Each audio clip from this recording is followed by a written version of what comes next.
Hello and welcome to Piano Shack with me, Woody. I get asked all the time by my viewers, what gear do I use to make my videos? What camera am I using? What audio capture device do I use? This kind of thing. So today, let's clear this up once and for all. I'll go through all the gear that I've bought during the last 2 years and that I regularly use to make my videos. I'll tell you what's worked out, what hasn't worked out, and along the way, I'll give you some advice on buying gear for your own YouTube channel.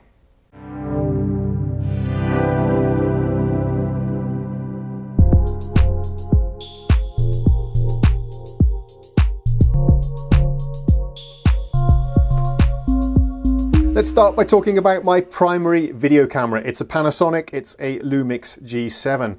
This is a micro 4/3 camera, that refers to the size of the sensor. This is a mirrorless system camera. Shooting right now with the zoom lens, which in full frame is, the kind of standard 28 to 70 affair. There we go, we can zoom in and out. Now, the reason I bought this is because, well, two features really. The microphone input, which is what we're using right there, right now, to send audio from my lavalier mic into the camera. The other thing that's very useful is the flippy screen here that you can tilt around and adjust as you wish, so that as you're talking to camera, you can make sure that you're in the frame. Same thing if you're recording yourself playing the keyboards or a synth or something like that, then you can make sure that everything is in the picture. That's an invaluable feature. I would say that I'm satisfied with the camera. I'm not blown away with the image quality. If I compare to other channels and guys that are using Canon DSLRs, they seem to be getting much sharper pictures, creamier depth of field effects, and a more cinematic look. This thing is okay, it gets the job done, but the images have never blown me away. It could be due to the settings I'm using, of course. This is a 4K camera, but I always shoot in 1080p because the PC that I use to edit videos just can't cope with 4K. It's struggling as it is with 1080p. But I do think it's down to the size of the sensor. It's that micro 4/3 just doesn't deliver the same results as a DSLR. So if I was buying a camera today, I wouldn't recommend this really if you want the ultimate video quality. There are other cameras in a comparable price range that deliver better results. There's a Canon model that was released recently on the budget end of the scale that I today would buy instead of this thing. In fact, I might even upgrade this during 2018 to a more traditional DSLR. Not sure, we'll have to think about it. I don't think actually that the video quality is the most important factor to delivering good YouTube videos, especially in the genre of videos that I make where the audio quality is much more important. Of course, it's more about the content of your videos also than the video quality. We're shooting with the kit lens right now, which is an adjustable zoom. I'm going to show you two other lenses that I bought as well. Oh, let's just mention this camera I bought for about $450 brand new as well, which was a pretty good price, a very good price actually. I'll use the kit lens if I want to zoom in and out during the shoot, or if I need the optical image stabilization. But I have two other prime lenses here that aren't image stabilized, so you can't really use them handheld, but they work pretty nice if I'm on a tripod, which I often am. First one then is a wide angle pancake 14mm lens that is super compact and gives a pretty nice picture. Use this one all the time. And here we have a Panasonic 20mm prime lens. This is really nice, and this one opens up to 1.8, so you get a nice big wide aperture there for your low light shots or nice depth of field. I bought both of these used for about 150 bucks. And if you do buy any kind of camera with a kit zoom lens, then I would recommend buying at least one prime lens, because they are slightly sharper and you get a much narrower depth of field usually, and they perform better in low light.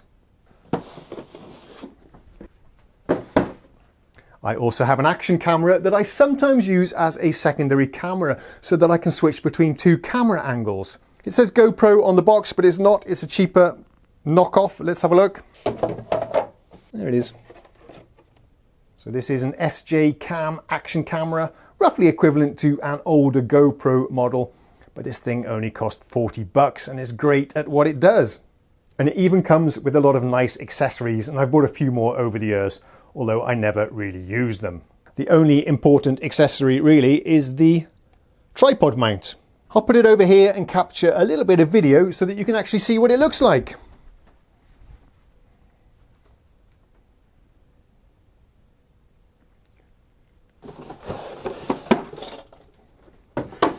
You'll also need to budget for some memory cards. You'll find that your digital camera goes through memory cards, although I pretty much have a 32GB card stuck in there all the time, I think, but I've got a few more here. Not only your camera, but the portable audio recorders, if you use them, will also chew through these. Plus you might need USB micro SD card readers, but these are a couple of bucks on eBay.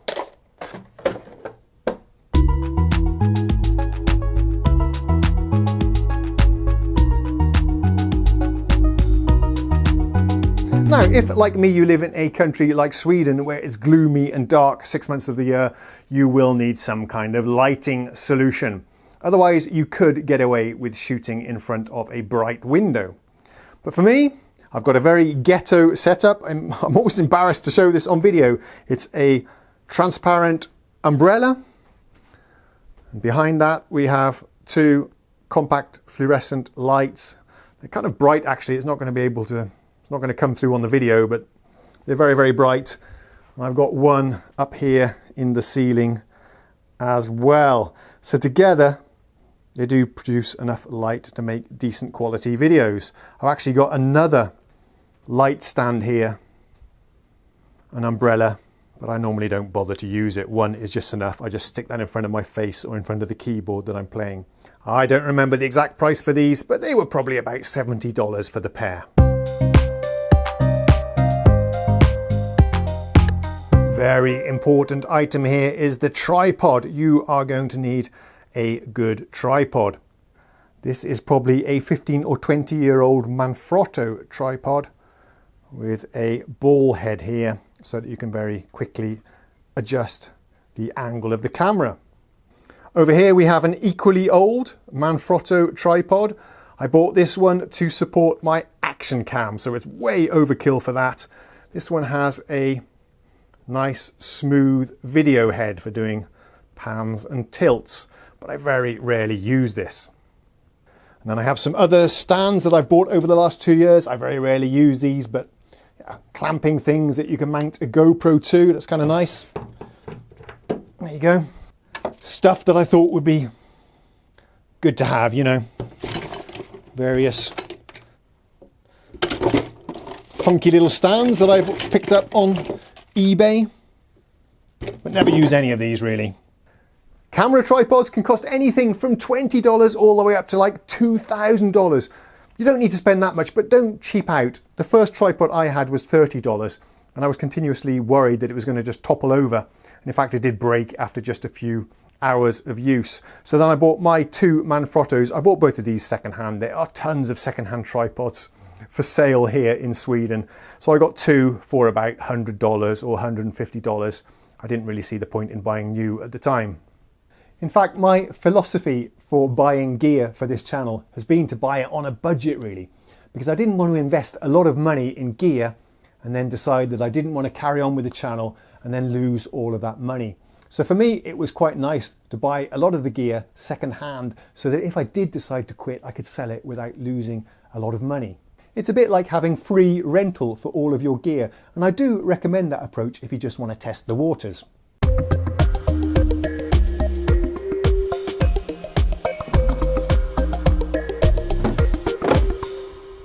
Okay, let's talk a little bit about audio gear then. The most important one for me is the one that you can't actually see. It's down there in the back of my computer, and that is my Audio 2496 audio card. It's a PCI card, so you actually install it inside your computer. I've had it for at least 15 years. It's been rock solid. The audio quality is fantastic. The drivers are awesome. Highly recommended. When this one does eventually die, I'll certainly be replacing it. Now, one of the first items I bought when I started the channel was this. This is a Zoom H4n. I actually bought this from a viewer, or he ended up being one of my viewers. When I went to pick it up, he told me that he also had a Nord stage and a Korg Kronos, and it was his Nord stage that he loaned me so that we could feature it on the channel. Thank you very, very much. This one I bought because it had two microphone inputs that I could use for recording synths, and I could also plug in a microphone here at the same time on the side there and record my commentary. This is a 4-channel recorder. That's the main selling point of this item. And for that, it did work out really well. And I still use this one quite a lot. If I'm doing a performance out in my garden or in the living room where I don't have access to my computer, then I do the recording into this device. But it's easier just to use my M-Audio interface if I happen to be in the room here. The cost, by the way, for the M-Audio interface was about $100. And I'm sure many of you are using USB audio interfaces these days. That's fine as well. And again, the cost for those is pretty much around $100 to get you started. The cost of the Zoom here is, I think, about $250, $300. I'm not sure, quite expensive. I bought this one used. It has held up quite well, but a problem I've encountered is that this jack socket here has become very loose and the jack is easily dislodged. This one is fine, it clicks in really nice. But this one, a bit loose, and I've actually lost a couple of takes because of that. I've just been recording one of the stereo channels when I've been thinking I've been capturing 2. More recently, I picked up one of these. I bought the H1 so that I could connect a lavalier microphone to it, put it inside this belt pouch there and have a mobile voice recording solution. But I haven't actually used it yet. Sure, I could have used the H4 to do the same thing, but this thing eats through batteries really quickly and is a bit too bulky to put in the bag or just stuff into your pocket. The H1 here, by the way, is about $100 at the current time, but both of these I would say are nice to have. They're not essential. You can capture the sound from your synths or your mixer just by using the sound card on your PC, and that's the way I prefer to do it too. In this box I've got a few accessories that I haven't really used. Wind muff thingamajiggies, dead cats, whatever they're called, various stands and adapters for my mics. It's all in here. Oh, I almost forgot to mention my lavalier microphones. I have one here. This is an Audio Technica that I'm talking through right now and have been for most of this video. I forget the exact number. Is it ATR3 something? Oh, I'll put a message in the video in the post-production. It's got a little battery mic capsule compartment here as well. This one plugs straight into the camera. I did a whole video actually about the microphones that I've been using and a comparison of them all, so make sure to check that out. I'll leave a link in the show description. On the left there we have a Boya microphone, a lavalier microphone that's also tethered to the camera with a very long cable. It's a lavalier microphone. You can also use it to connect to smartphones. So this is a really nice solution actually. And I use this one to shoot about 100 to 150 videos over the course of 2 years. It's held up really, really well, although it did start to get a bit crackly, and that's why I don't use it anymore. But this is just a $20 microphone, and it sounds better than the one I'm using right now, which cost about $50. Also, we have a stereo Sony lavalier microphone that I bought. This is the one that I was going to connect to the Zoom H1, although I haven't really had to use it yet. I'm still preferring the option of connecting a lavalier microphone direct to the camera, and then I don't have to worry about syncing the audio and the video in post. One more microphone we need to talk about is actually over there. Let's take a look. This is the microphone I use for my voiceovers or when I'm doing screencasts. This appears to be a Samson C01U Pro. It's a USB condenser microphone. Sounds pretty decent to me. A little bit brittle perhaps, but that just could be the quality of my voice as well, so we won't blame that completely on the microphone. Cost for that one about $70. And talking of microphones, there is one more up here as well that I sometimes use by mistake. When I think I'm capturing the audio from the Samson over there, I'm actually recording it from my Logitech microphone up here, which sounds awful. But that is another camera there that we forgot to mention a little bit earlier. That's something I also use for my webcasts, but that's a really bad quality video and microphone. But I guess it doesn't really matter really, since it's just used for a little small picture-in-picture down in the corner. That's all the gear that I can think of, but we do need to cover software as well. There are a couple of items of software that you will need. So come on, let's go over to the computer and I'll show you what I'm using.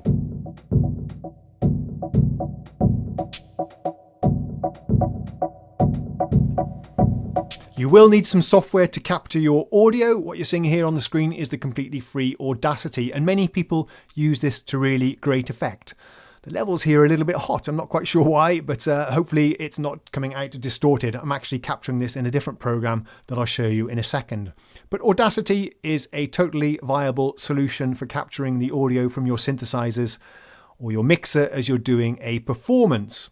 However, I would recommend spending a few bucks, and then you get a program like Cockos Reaper, which is what I use for all of my mixing and recording. So here is Reaper, which is one of the most affordable DAW. That's digital audio workstations. And the advantage of this compared to Audacity is that this is a full-blown MIDI and audio editor.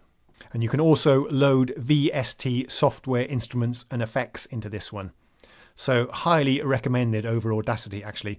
And I've come to Reaper as an old Pro Tools user. I was using Pro Tools for years, which is a very expensive suite of software. And then I came to Reaper and I've never looked back. This is so much more lightweight, so much quicker to use and more stable as well. So highly recommended, but there are other well-known DAWs as well that you could check out. There's Cubase, of course, it's been around for years. Studio One, Ableton Live. If you're on the Mac, there's Logic, and there are many more that I've probably forgotten. In fact, if you're on the Macintosh, GarageBand, I hear, is a really nice way to do multi-track audio recording, so you should consider that as well.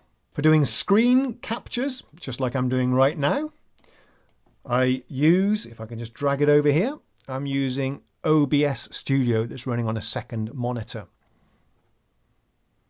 This is the software you use. Wow, that's an awesome effect. This is the software that you use to do a live stream, but you can also use it to do a recording of what you have on your screen. You can see here how I'm mixing the audio, the video, and all this kind of thing. You can do some fun things like having your little picture, hello, your little picture in the corner there as well, which is what I sometimes do. There I am, nice and big. Hi guys, welcome to Piano Shack. So OBS Studio, completely free and fantastic for your screen capture needs. One other thing I can mention, if you're just getting started out recording your synthesizers, there's only one VST plugin that you really need, and that is a peak limiter. I've been using loudmax, which you can see down here, for a couple of years with great results. Let me just quickly explain what a peak limiter does.